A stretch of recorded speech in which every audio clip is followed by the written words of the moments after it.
इस एक्सप्लेनर में सभी का स्वागत है। आज हम कंपनी अधिनियम की धारा 42 यानी प्राइवेट प्लेसमेंट के जरिए फंड जुटाने की पूरी प्रक्रिया को डिकोड करने वाले हैं। ये कॉर्पोरेट दुनिया का एक बेहद दिलचस्प और जटिल विषय है, लेकिन फिक्र मत कीजिए, हम इसे बिल्कुल आसान और बोलचाल की भाषा में समझेंगे। तो चलिए बिना किसी देरी के सीधे मुद्दे पर आते हैं। आगे बढ़ने से पहले आइए जल्दी से देख लेते हैं कि आज हम क्या क्या कवर करने वाले हैं। सबसे पहले हम समझेंगे कि प्राइवेट प्लेसमेंट आखिर है क्या, फिर इसके सख्त नियमों और सीमाओं पर बात करेंगे। इसके बाद हम इसकी प्रक्रिया, वित्तीय नियमों और उन महत्वपूर्ण समय सीमाओं को देखेंगे जिन्हें मिस करना भारी पड़ सकता है। और अंत में बात करेंगे जुर्मानों और कुछ खास अपवादों की। तो भाग 1, प्राइवेट प्लेसमेंट क्या है।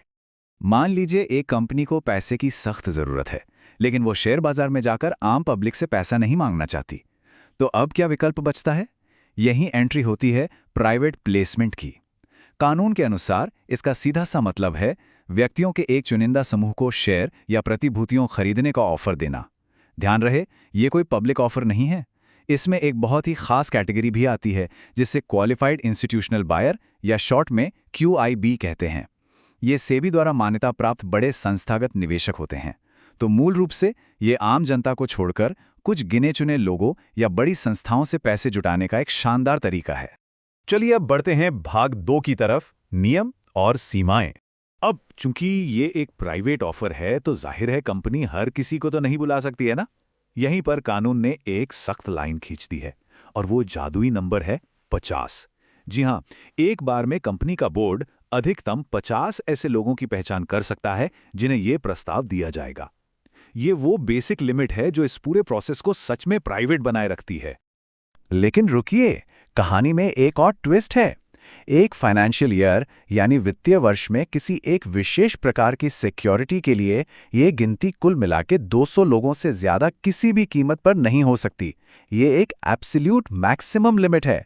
अगर गलती से भी ये लिमिट 200 के पार गई तो समझ लीजिए खेल खत्म, फिर कानून इसे प्राइवेट प्लेसमेंट मानेगा ही नहीं। यहां एक बहुत ही दिलचस्प सवाल उठता है, इस 200 की लिमिट में कौन गिना जाएगा और कौन नहीं? एक तरफ हमारे आम निवेशक हैं जो इस गिनती में शामिल होते हैं, लेकिन दूसरी तरफ कुछ खास लोगों को इस लिमिट से बिल्कुल बाहर रखा गया है। पहला, वो क्वालिफाइड इंस्टीट्यूशनल बायर्स जिनकी बात हमने अभी की थी, और दूसरा कंपनी के वो कर्मचारी जिन्हें ESOP यानी एम्प्लॉय स्टॉक ऑप्शन प्लान के तहत शेयर्स मिल रहे हैं। मतलब कंपनी अपने कर्मचारियों और बड़े निवेशकों को बिना उस 200 वाली लिमिट की चिंता किए आराम से शामिल कर सकती है ना कमाल का नियम? खैर, इन सब के बीच एक बेहद सख्त प्रतिबंध भी है जिसे भूलना नहीं चाहिए।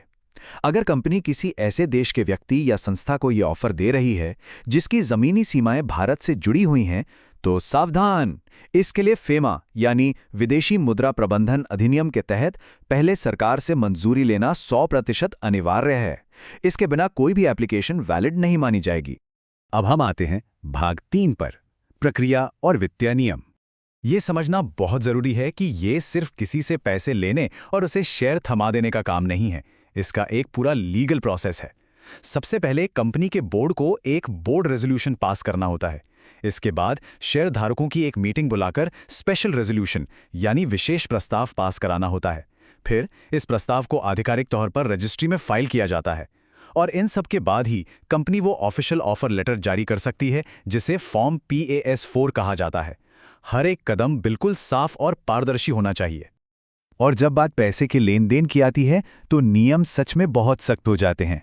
सबसे बड़ी बात, कैश का इस्तेमाल पूरी तरह से बैन है, बिल्कुल मना है। निवेश का पैसा केवल चेक, डिमांड ड्राफ्ट या ऑनलाइन बैंकिंग चैनल के जरिए ही आना चाहिए। और हाँ, एक और अहम बात, पैसा उसी बैंक अकाउंट से आना चाहिए जो उस निवेशक का अपना हो। किसी और के अकाउंट से पेमेंट बिल्कुल एक्सेप्ट नहीं की जाएगी। अब कंपनी के पास जो पैसा आ गया उसका क्या? कानून कहता है कि इस पैसे को एक अलग शेड्यूल्ड बैंक खाते में सुरक्षित रखना होगा। इसे कंपनी के रोजमर्रा के खर्चों में नहीं उड़ाया जा सकता।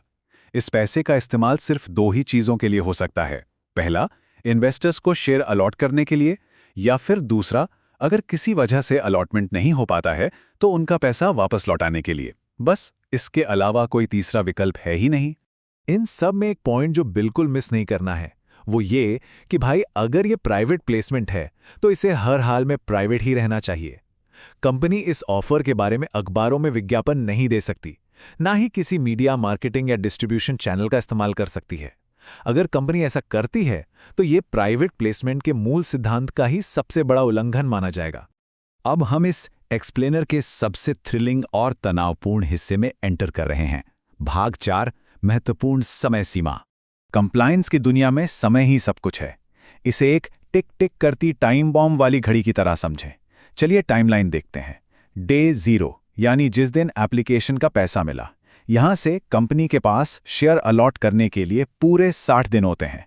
अगर 60 दिनों में अलॉटमेंट हो गया तो बहुत बढ़िया, लेकिन अगर नहीं हुआ तो अगले 15 दिनों के भीतर यानी कुल 75 दिनों के अंदर पैसा वापस करना अनिवार्य है।